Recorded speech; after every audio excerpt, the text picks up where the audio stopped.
ទីក្រុងបាងកកប្រកាសអាសន្នជំវិញគុណភាពខ្យល់ឡើងដល់កម្រិតគ្រោះថ្នាក់ខ្លាំង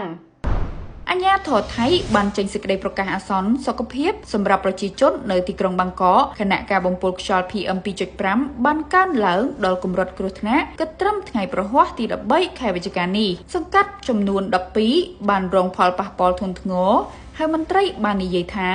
ការបំពុលនេះបានរុញទីក្រុងបាងកកទាំងមូលចូលទៅក្នុងតំបន់ប៉ូតិក្រូចរដ្ឋបាលក្រុងបាងកកបានឲ្យដឹងថាកម្រិត PM 2.5 នៅទូទាំងរាជធានីមានជាមធ្យម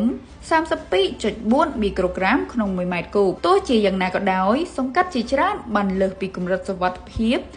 37.5 មីក្រូក្រាមទៅហើយលក្ខខណ្ឌអាកាសធាតុបច្ចុប្បន្នត្រូវបានគេរាយការណ៍ថា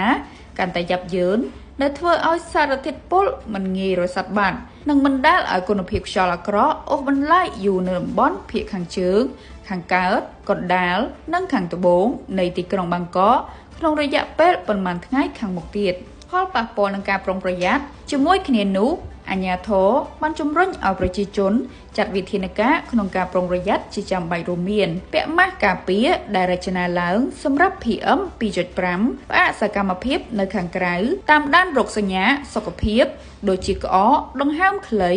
ឬរលាកភ្នែក